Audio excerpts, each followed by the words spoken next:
ये तासुर कौम को देता है कि मैं नागुज़ीर हूँ, अगर मैं ना हुआ तो मुल्क नहीं है।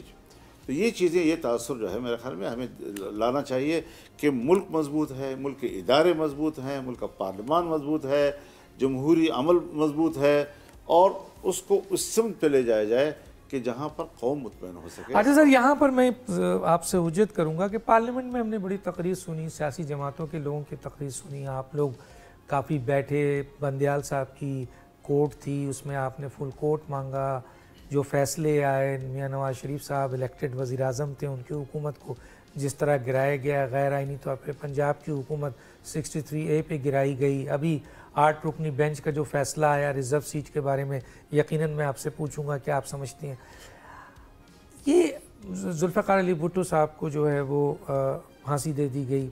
बेशुमार जुडिशरी में ऐसे फैसले हैं, 184(3) का जो सुओ मोटो नोटिस का है कि तकरीबन 57 तो सर साकिब निसार ने आपके एक्शन जैसे मुनीर के ज़माने से गिने ना, जस्टिस मुनीर से आगे मैं उससे हट नहीं रहा। जस्टिस मुनीर से लेकर अगर 2024 तक हम देखें तो मेरा अपना ये ख्याल नहीं है, बहुत सारे स्टूडेंट ऑफ लॉ ये कहते हैं कि पाकिस्तान की तबाही में सबसे बड़ा किरदार जो है वो अदालती फ़ैसलों का है, जो जस्टिस मुनीर से लेकर आज तक हुआ है।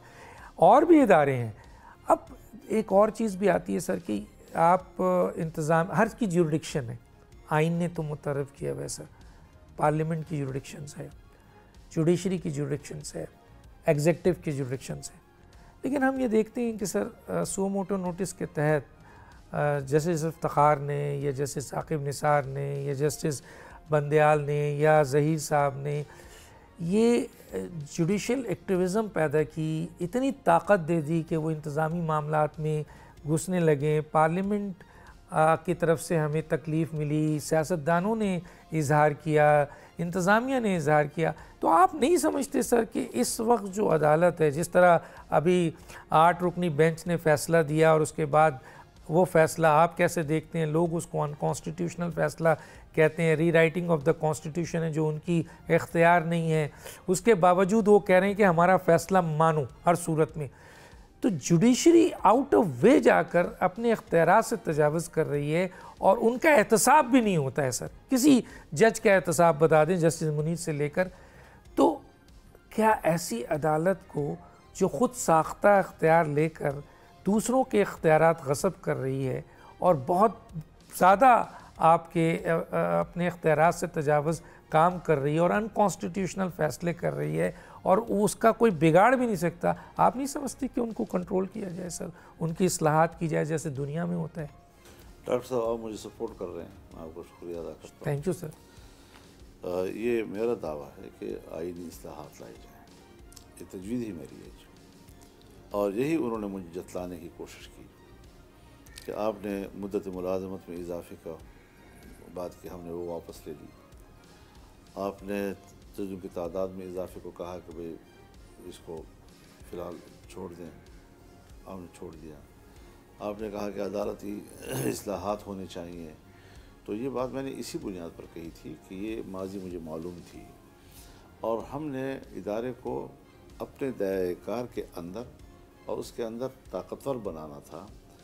हमारे इदारे अपने दायरे से बाहर जाते हैं, अपना इदारे को कमज़ोर करते हैं, दूसरी इदारों पर अपना पंजा मजबूत करने और उन पर हाथ डालने की ताकत जो है अपने हासिल करते हैं। ये सोच अगर फ़ौज में है तब भी गलत है, ये सोच अगर अदलिया में है तब भी गलत है, ये सोच अगर पार्लियामेंट में है तब भी गलत है। पार्लियामेंट हर चीज़ के सुप्रीम है, बिल्कुल, लेकिन फिर भी किसी आइन की तो पाबंद है। बिल्कुल। तो मेन ताकतवर चीज़ जो है वो आइन को होना चाहिए और आइन अपने इदारों का जो दायरा कार मुतय्यन करता है, हर एक अपने दायरा कार के अंदर रहें, उनके दरमियान ताकत का एक तवाज़ुन रहे और उस तवाज़ुन में जब हम मुल्क चलाएँगे तो फ़ौज भी मजबूत रहेगी, अदलिया भी मजबूत रहेगी, आपके ब्यूरोक्रेसी भी मजबूत रहेगी, आपका पार्लिमानी निज़ाम भी मजबूत रहेगा। ये चीज़ें जो हरकतें हम कर रहे हैं कि वक्ती ज़रूरतों के लिए और एक आइनी तरमीम ला रहे हैं इस ख्याल से कि मैंने डॉक्टर साहब को ऊपर लाना है, मुखालिफ को मैंने नीचे लाना है। जब हम अफराद को मद्देनज़र रख कर आइन के अल्फाज इस्तेमाल करें, आइन की इस्तिलाहात इस्तेमाल करें, तो ये होती है वो बदनीयती कि जिसकी बुनियाद पर फिर आप दूसरे को एतमाद भी नहीं ले सकती। जी, ये हमने मौक़िफ़ लिया है और ये बातें बिल्कुल सही हैं आपकी कि आईनी इस्लाहात होने चाहिए, लेकिन आईनी इस्लाहात भी वो कि कम से कम उस पर किसका इख्तलाफ है, इस पर अपोजिशन और हुकूमत का इख्तलाफ क्यों होगा, लेकिन उस तरह का मसौदा तो लाया जाए ना। तो हमने इख्तलाफ इस बात पर किया था कि आपने जो हमें मसौदा नहीं दिखलाया, और आप अंदाज़ा लगाएं हज़रत, हमने तो फिर भी कुछ थोड़ा बड़ा पढ़ा है, कुछ तो पढ़ा है ना, चाहे आपका मसौदा कुछ हो, मेरा मसौदा कुछ हो, लेकिन तबसरे के लिए एक डॉक्यूमेंट तो है ना आपके। अवाम में जो सूरत हाल बनी है उन्होंने तो सिरे से पढ़ा ही नहीं है ना, वो क्यों कहते हैं कि हुकूमत के साथ मत दो, यानी वो एतमाद खो बैठे हैं। पब्लिक इनको अपना नुमाइंदा नहीं समझती, इसलिए दबाव आता है कि आप इनके साथ नहीं जाना चाहिए। तो इन इस्लाहात की हरत अगर ज़रूरत है तो फिर हमें संजीदगी से जाना चाहिए। यही हमने उम्मीद की थी चौधरी इफ्तिखार साहब से। वो जस्टिस इफ्तिखार, हमने उनके लिए तहरीक चलाई, मियाँ नवाज शरीफ ने ऑल पार्टीज़ कॉन्फ्रेंस लंदन में बुलाई। इन सारी मेहनतों के बाद जब उनको हमने वापस अपनी जगह पे बहाल किया तो फिर हमारे ऊपर ही हमले किए और उन्हीं के लिए इम्तिहान बन गया और हमारे लिए इम्तिहान बन गया। और जज के पास मैं तो किताब का पाबंद हूँ, मैं तो कानून और आइन के मुताबिक फ़ैसला दे रहा हूँ। मेरे सामने तो ये चीज़ें, उनके यहाँ भी अल्फाज होते हैं, फ़ौज के पास भी अल्फाज होते हैं, हमारे पास भी अल्फाज होते हैं, बहुत मीठे खूबसूरत और मासूम किस्म के अल्फाज और कलिमात से हम एक बुरी चीज़ कलिमत हक़्क़िन उरीद बिहल बातिल, कि बात तो सच्ची है लेकिन तुम्हारे इरादे गलत हैं। तो इस चीज़ों में हम फंसे हुए हैं, हमें इन चीज़ों से बड़ी संजीदगी से निकलना होगा।